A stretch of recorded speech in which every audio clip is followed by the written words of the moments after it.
Face à l'Afrique reçoit aujourd'hui M. Dogo Ndje Nzafio, qui est le président du Conseil KNK France et Europe.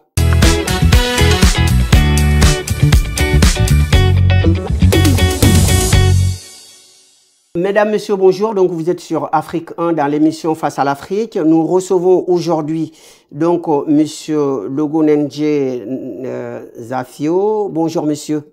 Bonjour, monsieur Karasoli. Merci d'avoir accepté notre invitation. Donc, vous êtes le président du Conseil KNK France-Europe.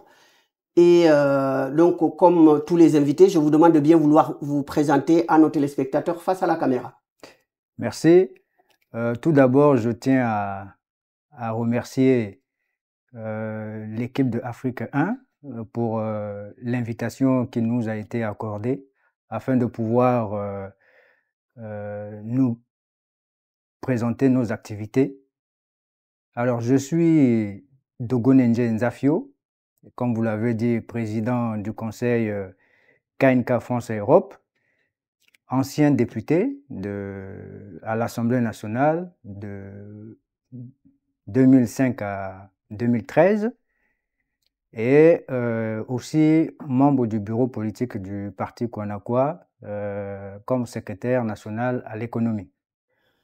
Très bien. Alors, donc, vous êtes centrafricain et donc, vous êtes le président Europe du Conseil KNK. Vous allez dire à nos téléspectateurs c'est quoi KNK et également, donc, qui est le président fondateur de ce parti.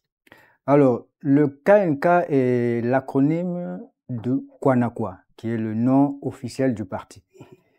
Un parti politique qui a été officiellement reconnu suite à son assemblée générale constitutive en 2009 à Mbaïki. C'est une localité située à une centaine de kilomètres de la capitale Bangui, au sud-ouest. Et donc, ce parti a été fondé par l'ancien président de la République centrafricaine, son Excellence Yangou Vonda François Bozizé. Et c'est un parti structuré, donc outre le président fondateur, vous avez un vice-président, un deuxième vice-président, un secrétariat général, ainsi de suite. Donc tout ça est structuré à travers des statuts et un règlement intérieur. Ces deux textes ont été révisés en 2020 et le parti, justement, donc, est structuré selon ces textes. Et l'organe statutaire Conseil France et Europe, justement, est un organe qui est régi par ces statuts et dont j'ai l'honneur de coordonner les activités. D'accord. Alors, donc, le parti KNK, donc, c'est un parti dans l'opposition ou vous êtes allié au pouvoir? Alors, nous sommes dans l'opposition. Nous sommes dans l'opposition. Et comme je le disais un peu plus haut, suite aux événements de 2020, depuis, au regard de l'article 38 des statuts, il y a désormais un président intérimaire en la personne du grand ouvrier Guénébem Christian. D'accord, donc qui est actuellement le président par intérim. C'est ça. D'accord, mais à quel moment auront lieu les élections pour qu'il ne soit pris plus président par intérim, ou bien s'il y a d'autres candidats qui souhaitaient également postuler à ce poste? Non, bon, tout ceci est régi par les statuts. Hein, tant que le parti ne se retrouve pas au pays, n'est-ce pas, puisque le siège du parti est localisé au pays, des dispositions statutaires permettent justement l'exercice du président intérimaire. Voilà. D'accord, mais il n'y a pas de délai fixé pour achever cet intérim? Non, normalement, le délai, c'est organiser un congrès. D'accord? C'est organiser un congrès. Mais compte tenu de la situation particulière du KNK liée justement au statut de son président fondateur, il était jusqu'à un moment assez difficile pour le parti de fonctionner normalement et donc organiser des élections internes. Des élections internes. Mais depuis un certain temps, il y a le parti, le siège du parti a rouvert et les activités du Guanacois reprennent progressivement. Et dans ce cadre-là, on envisagera justement de pouvoir reprendre un fonctionnement normal. Donc là-bas en Centrafrique, donc il y a le parti du président de la République, donc Faustin Archange Touadéra, qui est Cœur Uni. Et donc, est-ce que il y a votre parti aujourd'hui représente enfin, vous pouvez dire que aujourd'hui vous pouvez être le principal opposant à ce parti au pouvoir? Écoutez, je pense que vous pouvez, s'il y a des images qui passent, vous pouvez témoigner de l'activité, du regain d'activité du Guanacois. Nous sommes un parti qui a encore sa base. Et justement, pourquoi nous sommes dans l'opposition? Puisque on a voulu...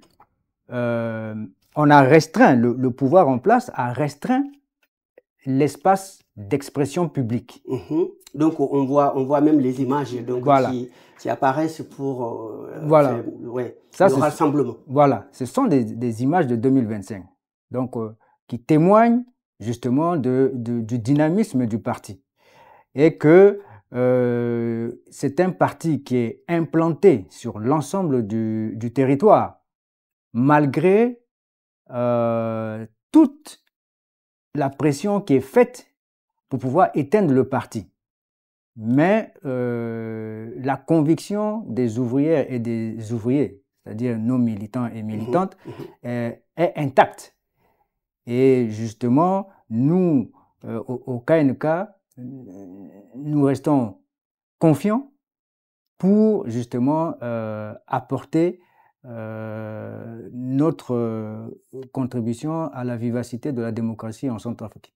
Donc, j'avais invité quelqu'un ici, je tairai son nom, et m'avait dit que le parti, c'est un parti qui tend à être régionaliste, clanique. Est-ce que vous partagez ce sentiment?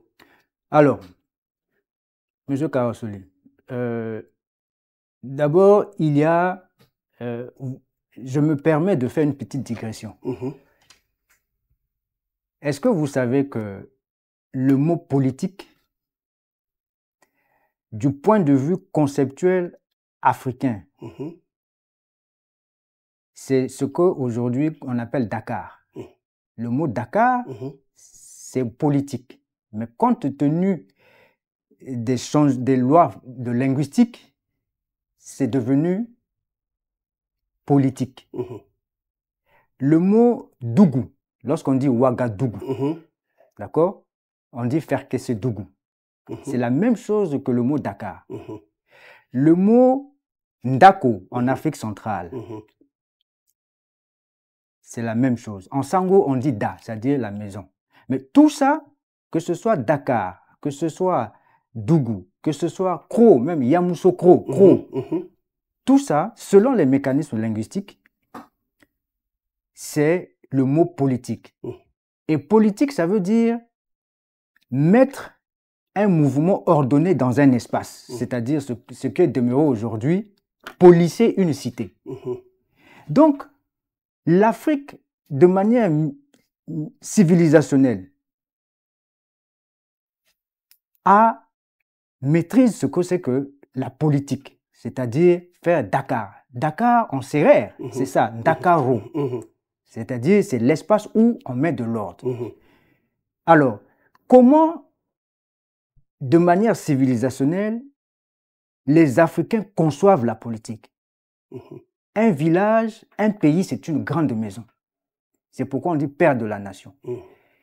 Et je conviens avec vous que dans l'histoire, peut-être à un moment, compte tenu des péripéties de l'évolution des sociétés africaines, l'Afrique n'a pas pu avoir un réajustement endogène pour aborder la question de ce qu'on appelle ethnie. Vous voyez? Parce que l'Africain, d'abord, ou l'Africaine, veille sur ses proches.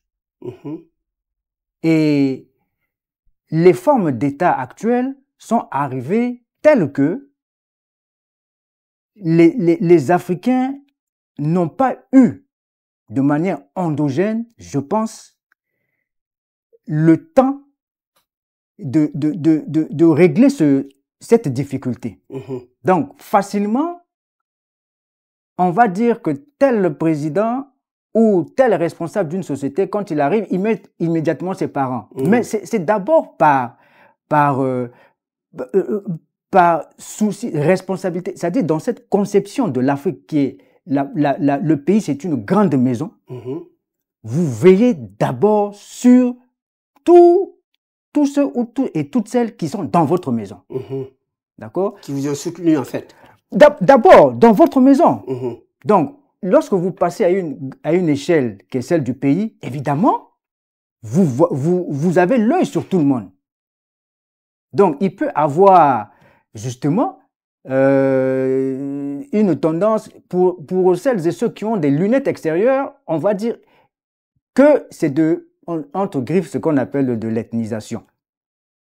Mais lorsqu'on voit le parcours du KNK, dès sa création, le premier vice-président n'était pas de la région du président Bozizé. Paix à son âme, l'ancien président de l'Assemblée, Gambale le Grand. Il était de l'Est du pays. Vous avez le défunt secrétaire général du parti, l'ancien ministre d'État, Teya Eude, paix à son âme, qui était de la région de Mbaïki, où on a tenu le premier congrès du parti. Un autre ancien premier ministre, Dote Eli, n'était pas aussi du groupe dit ethnique du président Bozizé. Donc, il y a tant d'exemples. Et même votre invité qui nous a précédé ici, oui, n'est pas aussi du groupe dit ethnique du président Bozizé. Donc, il y a tant d'exemples. Et moi, le KNK dit, et en tant que politique, nous ne devons pas faire des fouets fouillons. C'est une question qui concerne l'Afrique, et on ne peut pas seulement dire, même si c'est faux, comme je viens de vous le dire, mais on ne peut pas dire que c'est le seul fait du parti Kwanakwa, ou que c'est le seul fait pour généraliser des partis politiques, puisque ça se retrouve dans les syndicats, dans toute organisation en Afrique, et même, c'est pas seulement l'Afrique, hein, dans d'autres pays, même jusqu'à présent, on voit que dans d'autres pays, on a des présidents qui font appel à leurs fils, à leurs enfants. Donc, ce n'est pas seulement le fait du KNK pour pouvoir trouver une raison et jeter l'opprobre au KNK. Donc, maintenant, le président fondateur, donc Bozizé, qui a fondé ce parti, est-ce qu'aujourd'hui, il fait partie de ce parti? Non. Le président Bozizé est le président fondateur. Mais comme je vous ai dit, au regard de ce qui s'est passé en 2020, peut-être qu'on aura l'occasion de revenir parce que beaucoup ont tendance à voir seulement les effets, mais ne voient pas la cause. Pourquoi le président Bozizé est dans sa situation actuelle. Mais si je suppose qu'on y reviendra, mais compte tenu donc de ce qui s'est passé en 2020, l'article 38 des statuts du parti prévoit que le président fondateur empêché, le bureau politique se réunit pour désigner un président intérimaire. D'accord. Voilà. Donc, voilà ce que prévoit... Donc, aujourd'hui, il ne fait plus partie... Non, il n'a plus il ne gère plus le parti. Le parti, voilà. D'accord. Il ne gère plus le parti. Voilà. Mais il peut être membre du parti. Il ne gère plus le parti, mais en tant que président fondateur, il ne gère plus le parti. Le parti, voilà. D'accord. Donc maintenant, votre parti donc s'est positionné résolument comme opposition. Oui. Est-ce que, à votre avis, en Centrafrique, l'opposition a du poids réellement? En tout cas, au KNK, je crois que vous voyez sur les images. Nous avons du poids. Mais la logique aujourd'hui, depuis du pouvoir, était de taire le KNK. Voilà. Et je crois que lors du passage sur votre plateau d'un de nos compatriotes, qui a parlé de la situation de l'opposition, mais on ne peut pas généraliser à l'ensemble de l'opposition.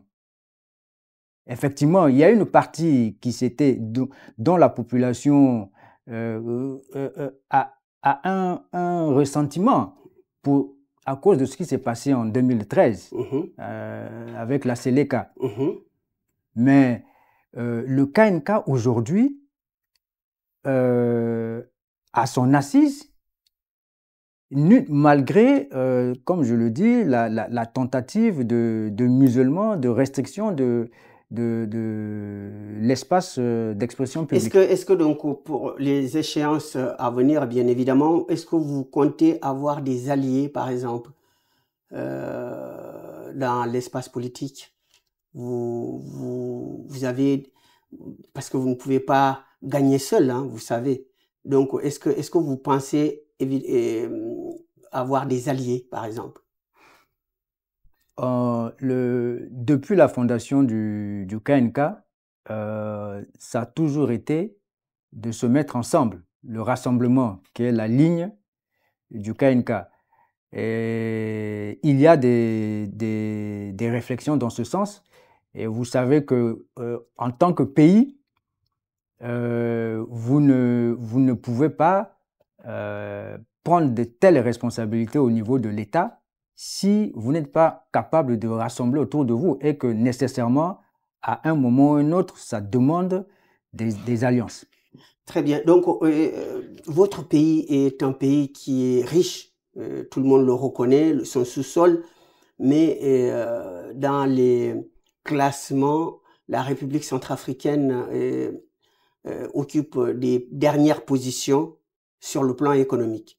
Donc, comment vous pouvez expliquer cela, un pays aussi riche? Est-ce que c'est dû à la malgouvernance? Il y a des responsabilités partagées. Lorsque vous avez une telle description d'un pays, vous êtes l'objet de beaucoup de convoitises. À la fois en interne, mais surtout aussi à l'externe. Donc, déjà ça. Mais on ne peut pas seulement dire que toute la responsabilité est à l'extérieur. Évidemment, en interne, il y a un problème de gouvernance. Et je voudrais dire aussi qu'en interne, ce problème de gouvernance, il faut souvent avoir la dimension historique. Vous voyez qu'aujourd'hui, dans les crises au niveau mondial aujourd'hui, très souvent, il y a un rappel historique pour expliquer ce qui se passe aujourd'hui. Et donc, il faudrait que pour l'Afrique également, notamment la République centrafricaine, nous devons avoir ce continuum historique. Pourquoi on en est arrivé là? Et donc, c'est une interpellation à la classe politique, justement pour tirer les leçons historiques afin que nous puissions mettre en place une gouvernance qui puisse donner la prospérité à nos compatriotes. Quand je dis à nous-mêmes, puisque nous ne sommes pas en dehors de ce peuple. Bien sûr. Hein, à notre pays. Et non seulement la prospérité, mais aussi la préservation de l'intégrité de ce territoire. Voilà. Donc, il y a le travail doit se faire en interne, mais nous sommes bien conscients que nous ne pouvons pas vivre en autarcie. Et c'est le lieu, justement, de lancer un appel aux pays qui entrent en relation, qui sont en relation avec la RCA, la République centrafricaine, de prendre en compte cet élément. Il faudrait être dans une dynamique aujourd'hui autre, parce que l'Afrique a une forte proportion de la jeunesse. Cette jeunesse, avec le développement des réseaux sociaux, veut vivre, ne veut plus survivre. Et elle est très exigeante. Et donc, les pays qui sont en relation avec l'Afrique doivent pouvoir l'intégrer. Sinon, cette jeunesse ne va pas l'accepter. Moi, je suis devenu député à 29 ans. Parce qu'en tant que jeune, on s'est dit qu'on a besoin d'être chez nous, on veut vivre. Mais en participant, en apportant notre modeste contribution au niveau politique. Mais dans nombreux d'autres domaines, la jeunesse aspire à un mieux-être en Afrique. Et donc, lorsqu'on dit que, ah oui, si vous dites ça parce que vous soutenez la Russie, ou si vous dites ça parce que c'est la France qui vous soutient, mais en tant que gouvernance, aujourd'hui, l'Afrique est dans une évolution telle qu'elle regarde désormais, elle essaie de regarder par elle-même, et c'est un élément fondamental dans la gouvernance. Et cet élément doit être pris en compte par les autres pays qui entrent en relation avec l'Afrique et notamment la République centrafricaine. Alors, donc votre leader ou même votre parti a dirigé la République centrafricaine pendant 10 ans.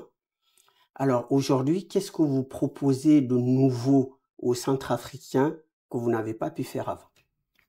Alors, d'abord, il y a eu des avancées au niveau, lorsque le KNK était au pouvoir. Peut-être je ne vais pas m'étaler, mais d'abord l'unité. Vous savez, on a reproché au président Bozizé de faire trop de dialogue. Mais le président Bozizé, à l'époque, sous son magistère, disait, malgré qu'on ait gagné les élections, le pays est encore fragile, il faut faire l'unité. Il y a eu un dialogue en 2003, ensuite, qui a rassemblé, qui a regroupé les anciens présidents Patassé, Dako, Kolimba, et le doyen, le défunt Goumba, qui était vice-président du président Bozizé à l'époque. Abel Goumba. Abel Goumba. 2008, il y a eu encore un autre dialogue inclusif, politique. Donc, c'est d'abord l'unité. Ensuite, une fois que les filles et les fils du pays sont unis, se mettent au travail pour l'aspect économique, pour renforcer les institutions, la gouvernance démocratique, économique, ainsi de suite. Donc, au niveau économique, il y a eu le projet de la cimenterie qui était pratiquement en voie d'être inauguré. Parce que depuis lors, la République centrafricaine n'avait pas de cimenterie. Malheureusement, les événements de 2013 sont venus freiner ce projet qui était pratiquement en voie d'être mis en œuvre. Il y a eu le pétrole au nord de la République centrafricaine, dans la région d'où est partie la Séléka.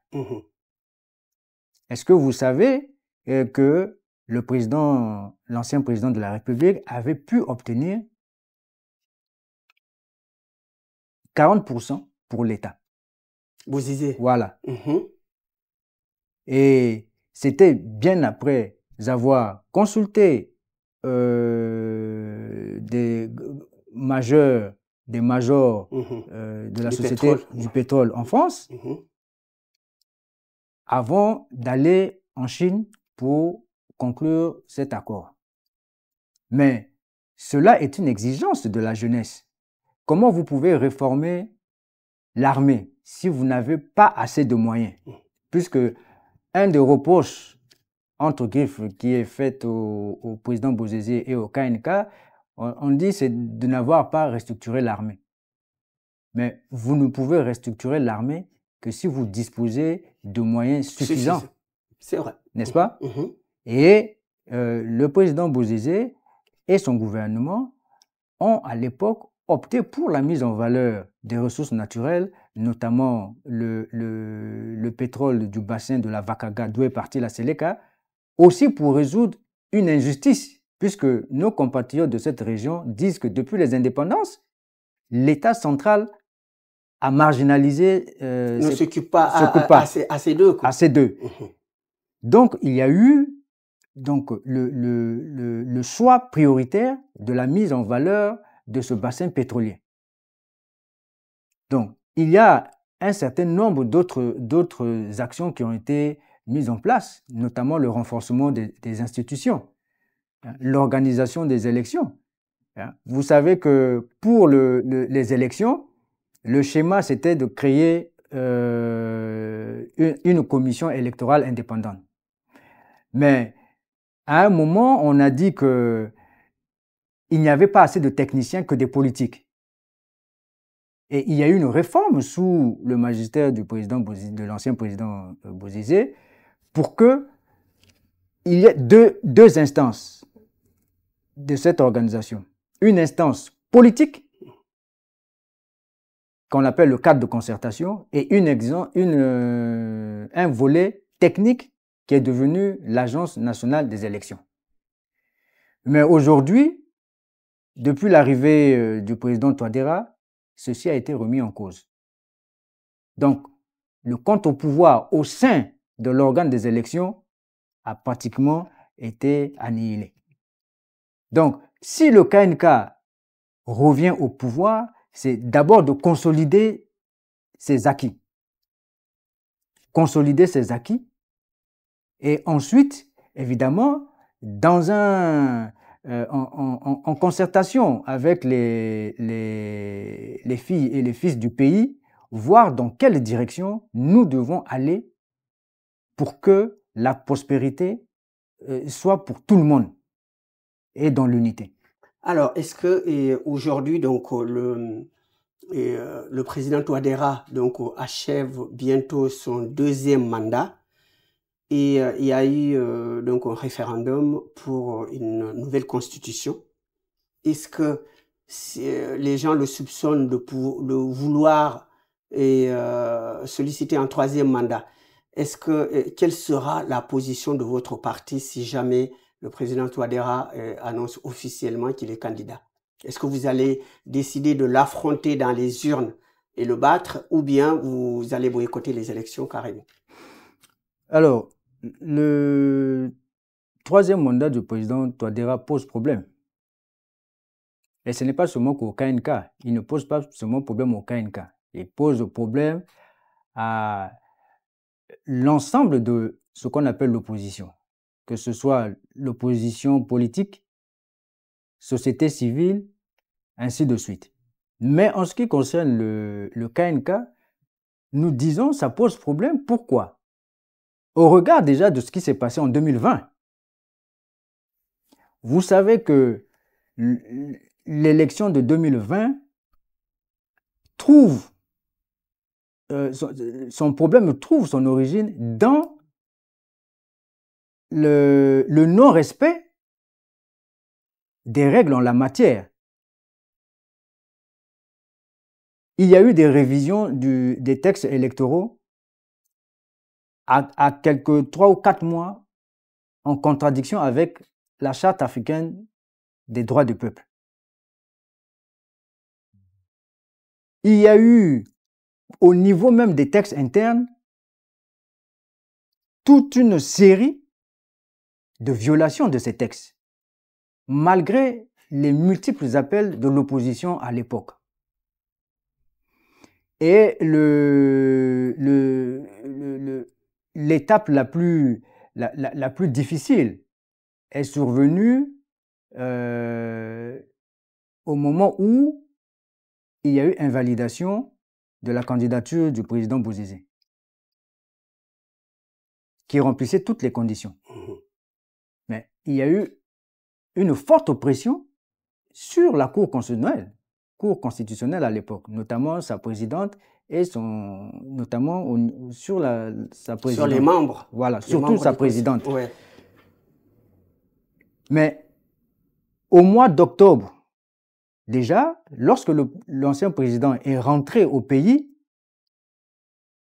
dès les alliés paramilitaires le groupe Wagner, déjà en octobre 2020, placardaient des affiches dans Bangui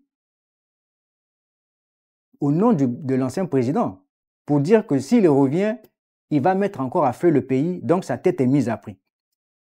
Vous voyez, même déjà avant de statuer sur que la Cour constitutionnelle statue. Donc, le KNK a des raisons fondées pour dire que la candidature pour un troisième mandat du président Touadéra pose problème. Et c'est pourquoi le KNK demande la tenue d'un dialogue politique inclusif. Mais on nous dit que en 2023, c'est le peuple qui a demandé, qui a été consulté par référendum et qui a voté la nouvelle constitution. Mais est-ce que le KNK, vous voyez dans les images là que votre régie est en train de partager, est-ce que le KNK, avec cette mobilisation, ne fait pas partie de ce peuple? Oui, tout à fait. Je vous ai dit un peu plus haut, M. Karasoli, souvent c'est nous-mêmes qui voulons présenter une mauvaise image de l'Afrique. L'Afrique, je vous ai dit ici, est celle qui a conservé dans ses langues la notion de politique. Donc, pourquoi est-ce que le pouvoir du président Touadéra a voulu dire que l'opposition ne sait pas ce que le peuple veut? C'est le peuple qui a voulu, d'où l'organisation du référendum. Mais M. Karasoli, non, on ne peut pas accepter qu'on puisse, sinon on va dans le sens d'un discours qui a été tenu à l'université de Cheikh Anta Diop, de Dakar, Cheikh Anta Diop, où on dit que l'Afrique n'est jamais entrée dans l'histoire. Oui. Vous voyez? C'est Sarkozy qui l'a dit. Voilà. Oui. Donc on ne peut pas nous-mêmes aller encore dans ce sens pour dire que en Centrafrique, c'est le peuple qui a voulu, qui a décidé souverainement d'aller au référendum pour voter la Constitution de 2023 et que cela légitime un troisième mandat du président Touadéra. Donc, est-ce que chez vous aussi vous avez un candidat au cas où il y aura des élections donc à la fin du mandat du président Touadéra? Donc est-ce que vous envisagez, vous avez déjà une idée sur le candidat du KNK? En tant que parti politique, nous avons toutes les capacités de pouvoir mettre le processus en place et désigner un candidat. Mais il faudrait que l'environnement soit assaini et pour cela, le KNK insiste sur la tenue d'un dialogue politique inclusif. Avant les élections. Avant les élections. Donc, c'est l'une de vos exigences. Oui, bien sûr. Bien sûr, M. Karasoli. Hein? Vous voyez que le dialogue est partout. C'est une caractéristique de l'Afrique. Vous voyez, le Premier ministre Sonko, récemment, était encore dans l'espace AES. Disait quoi? Mais si on condamne les autres sur le fait de leur prise d'armes, mais si on ne s'attarde pas sur les conséquences, mais on ne va pas résoudre les choses, les problèmes. Et c'est pourquoi les autorités du Sénégal sont dans une démarche de dialogue. Puisque la question des armes, on voit où est-ce que ça nous mène. Hein? Mais si aujourd'hui le président Touadéra convoque un dialogue national, est-ce que vous n'allez pas lui poser des conditions pour pouvoir participer à ce dialogue? Non, c'est-à-dire que aujourd'hui, nous disons un dialogue inclusif. On va dire que c'est une condition. Non, mais c'est la solution qui vaille. Et c'est perçu comme une condition. Non. Il faut rassembler, et en tant qu'Africain, comme on le dit, lorsqu'il y a un problème, mais vous faites appel à tout le monde. Mais il y a des processus. Peut-être que mettre les deux belligérants tout de suite en face, ce n'est pas facile. Vous procédez par des intermédiaires. Mais tout ça, nous avons des ressorts civilisationnels africains pour pouvoir rassembler les partis qui ne s'entendent pas. Mais il faudrait qu'on parle à tout le monde. S'il doit y avoir des médiateurs, les médiateurs doivent parler à chaque acteur ou chaque actrice. Oui, mais est-ce que selon vous, aujourd'hui, les conditions sont réunies pour ce dialogue? Parce que le pays n'est pas encore entièrement sécurisé. Il y a encore une opposition armée, comme on dit, donc des groupes armés. Et est-ce que vous croyez que le moment, c'est le bon moment pour faire ce dialogue? Mais il n'y a pas de... Oui, c'est le bon moment, puisque à un moment, le discours du pouvoir et aussi de certains partenaires multilatéraux, c'était de dire que le pays était pacifié à 80%. Mais aujourd'hui, il y a encore des problèmes. Ça, c'est avec les groupes armés. Mais au niveau politique, pourquoi est-ce qu'il y a systématiquement une dynamique de pouvoir empêcher l'opposition de s'exprimer? Ça veut dire qu'il y a problème. Si vous dites, parce que le pouvoir n'accepte pas des voix discordantes. Si vous le faites, ben la nuit, votre sécurité n'est pas garantie.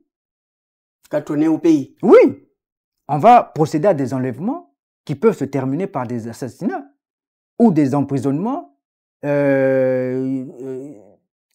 dont on n'est pas garanti qu'une justice va pouvoir régler le problème.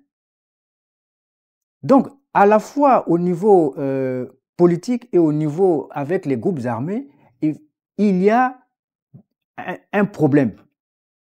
Et le KNK dit ici, mais c'est quand même assez, M. Karasouli, c'est assez grave, peut-être les propos qui vont suivre, mais il y a une tentative de vassalisation du pays. Vous voyez, on a reproché, on a dit que le président fondateur du KNK aime beaucoup prendre les armes. C'est lui qui est responsable depuis des années, dans les années 70, c'est lui qui aime les armes, qui déstabilise le pays. Et le KNK en a souffert. Mais est-ce que vous savez que depuis 2 semaines, à l'est du pays, à l'extrême est, c'est-à-dire que frontière avec le Sud-Soudan, le nord de la RDC actuelle, et en allant vers l'Ouganda, il y a des affrontements entre une partie de la population et les forces armées centrafricaines ainsi que leurs alliés Wagner. Pourquoi? Parce que ce groupe d'autodéfense, n'est-ce pas, pour pouvoir être mieux intégré dans la société, a bénéficié d'une formation de la part du gouvernement sous la responsabilité de Wagner. Une formation militaire. Militaire, afin de les intégrer dans les forces armées centrafricaines. Mais aujourd'hui, une bonne partie de ces Centrafricains et Centrafricaines se rebellent contre l'autorité. Parce qu'ils disent qu'il y a dans la présence, dans les actions du gouvernement et de ses alliés, Wagner, les mêmes signaux, les mêmes germes d'une soumission du pays, d'une vassalisation. Est-ce que KNK approuve la présence de Wagner en Centrafrique? Mais non. Si cela va dans le sens d'une coopération gagnant-gagnant, ça ne pose aucun problème au KNK. Mais le KNK aujourd'hui dénonce la présence du groupe Wagner, puisque finalement cette présence s'assimile à une nouvelle vassalisation du pays. Et le KNK n'est pas le seul en tant que force politique ou force vive du pays. Il y a d'autres compatriotes, d'autres formations politiques qui le dénoncent. Formations politiques, ou quand je dis force vive, c'est-à-dire que des associations de la société civile. Et de plus grave encore, comme je vous l'ai dit, nos compatriotes de l'Est, depuis 2 semaines, qui font une revendication désormais armée, une résistance armée. Donc ce n'est pas le seul fait de l'ancien président Bozizé, dont on dit qu'il aime beaucoup les armes, ou que du KNK. Et donc le gouvernement, le président Touadéra doit prendre conscience de cela. Et c'est pourquoi le KNK remercie encore votre chaîne de pouvoir lui donner cette occasion de donner sa version. Et que au niveau de l'Afrique, que cela soit aussi assez bien perçu afin que il y ait une contribution significative à la stabilisation de cette partie de l'Afrique. Est-ce qu'aujourd'hui, donc, comme certaines personnalités centrafricaines, est-ce que vous aussi, au niveau du KNK, vous sollicitez le président Bozizé maintenant à faire la paix des braves, à déposer les armes? Écoutez, nous sommes partis politiques.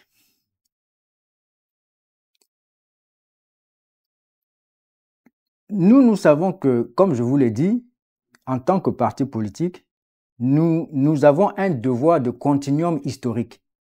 Parce que sinon, on dit que les Africains sont sur cet espace, sur cette terre, ils ne savent pas ce qu'ils sont venus faire sur cette terre et que nous devons les coloniser. Nous, au KNK, nous disons non. Nous avons un devoir de continuum historique. Et en tant que tel,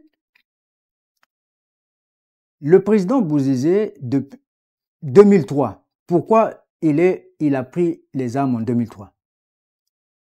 Parce que on a voulu l'arrêter.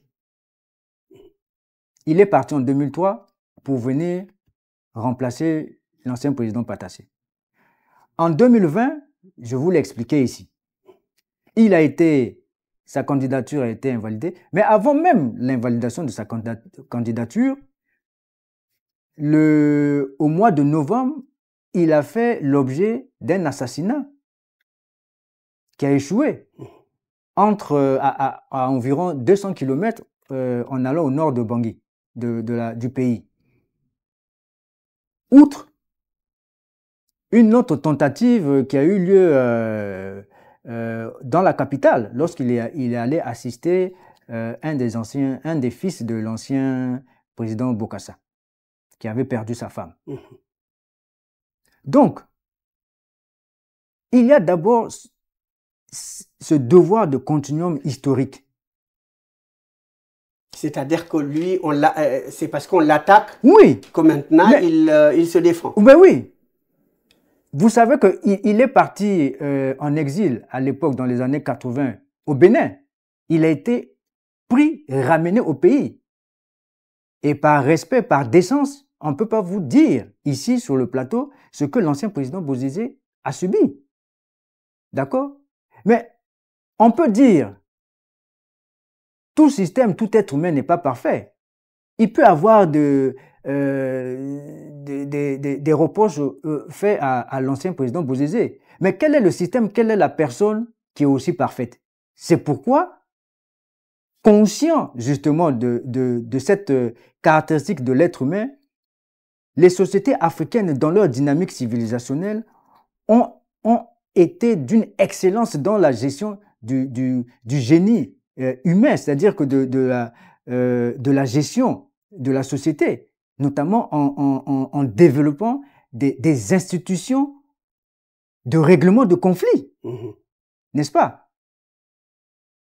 C'est pourquoi, pendant longtemps, le haut niveau de savoir de nos civilisations n'ont pas permis qu'on mette à la disposition du grand nombre des armes de destruction massive, mais plutôt de privilégier le dialogue. C'est pourquoi lorsque on dit l'Africain aime trop perdre le temps. Non, Monsieur Karansoli, l'Africain, dans son expérience d'humanisation, a compris qu'il faut prendre le temps de parler à son semblable. Donc, lorsque vous êtes dans cette dynamique, vous dites, vous êtes dans la dynamique de la chaîne de la causalité. D'accord. Donc, on m'a signalé à la régie qu'on est presque à la fin de l'émission. Je vais juste vous poser une dernière question. Et puis après, face à la caméra, vous allez conclure. Quel bilan tirez-vous donc de la présidence de Touadéra, si vous avez un bilan à tirer en quelques mots? Alors, juste pour terminer, je dis le président Touadéra doit prendre ses responsabilités. Il a été élu et en tant que président de la République, chef de l'État, au regard de la situation du pays, prendre sa responsabilité pour rassembler les fils et les filles du pays. Voilà. Parce que, pour les raisons que je viens d'évoquer... Ça, c'est le conseil que vous lui donnez, mais le bilan, son bilan, qu'est-ce qu'on peut dire de son bilan depuis qu'il est à la tête du pays? Alors, quel est le bilan? Ben, il faudrait qu'eux-mêmes, ils nous fassent le bilan. C'est à eux de faire le bilan. Mais vous n'avez pas vu de choses positives? Non, on ne peut pas dire qu'il n'y a pas des choses positives. D'accord? D'autant plus qu'il a été pendant longtemps, 5 ans, Premier ministre de l'ancien président Bozizé. Donc, il y a beaucoup de choses qui n'ont pas pu être mises en œuvre lorsqu'il était avec le président Bozizé, qu'il a essayé de mettre en œuvre. Sur le plan des infrastructures. Oui, c'est-à-dire que... Est-ce qu'on peut quand même saluer son action sur le plan des infrastructures? Bon, écoutez... les routes. Les routes, vous savez que sous l'ancien... Lorsqu'il était au gouvernement avec le président Bozizé, il y a eu l'acquisition sous fonds propres de ce qu'on appelle l'émissionneur. Un émissionneur. Pour pouvoir faire justement l'enrobé en matière de route. Donc, c'est une action qu'il a dû poursuivre. Mais, comme mon prédécesseur ici sur votre plateau a dit, il y a encore beaucoup de phénomènes de corruption, de détournement. Voilà. Et vous ne pouvez pas faire de l'économie, vous ne faites pas de l'économie en excluant les êtres humains. N'est-ce pas? On exproprie les gens. Il y a un problème persistant au niveau de la gestion du foncier aujourd'hui au niveau de la République centrafricaine. Et il y a des centaines de dossiers pendants comme ça au niveau de la justice. Malheureusement, qui est à la tête du client, si vous pouvez me permettre l'expression. Donc, étant donné le temps qui nous reste, voilà ce que je peux dire du bilan du président Touadéra. On ne fait pas un pays rien qu'en montrant, en disant que voilà, j'ai construit telle route, j'ai fait ceci. mais vous avez la corruption et vous devez aussi rassembler les êtres humains. Et c'est là où nous disons que... Alors, très bien. Donc, face à la caméra, quels seront vos mots de conclusion? Tout d'abord, c'est Même si vous voulez en parler en sango, hein, comme vous voulez. Ou en français. Non, je pense que je vais le faire en français. C'est d'abord de remercier une fois de plus la chaîne Africa 1 TV d'avoir permis au Conseil pays France Europe KNK d'avoir donné ici son point de vue sur la situation, sur ses activités, les activités du parti et sur la situation du pays. Et je ne suis pas venu seul, je suis avec le vice-président du conseil et son chargé aux relations internationales. Et à l'endroit justement des ouvrières et des ouvriers résidant en France et en Europe, nous leur demandons beaucoup plus de mobilisation pour venir en soutien au dynamisme qui est en ce moment entamé au niveau du siège du parti à la tête de laquelle se trouve la secrétaire générale adjointe, l'honorable Ningaon. Donc une forte mobilisation ici des ouvrières et des ouvriers est demandée afin que nous soyons dans la dynamique de bataille pour les échéances à venir au niveau de la République centrafricaine. Donc, à l'endroit du gouvernement et notamment du président de la République, c'est un appel au dialogue politique inclusif pour que notre pays retrouve sa sérénité dans l'intérêt de chaque fille et de chaque fils du pays. Très bien, belle conclusion. Je vous remercie, Monsieur Dogo Nandje, donc Zafio, d'avoir accepté notre invitation, d'être venu nous parler de votre pays. Donc nous continuerons à suivre vos activités jusqu'aux élections présidentielles, donc et même législatives ou même des élections locales qui auront lieu en République centrafricaine. Nous remercions nos téléspectateurs donc d'avoir suivi cette émission. Je vous donne rendez-vous à très bientôt sur Afrique 1 dans l'émission Face à l'Afrique. Je remercie également donc la régie avec Faisal Sidiki qui a assuré donc cette émission, et je remercie également le PDG de la chaîne, Monsieur Hamza Taj. Je vous donne rendez-vous à très bientôt sur Afrique 1 dans l'émission Face à l'Afrique.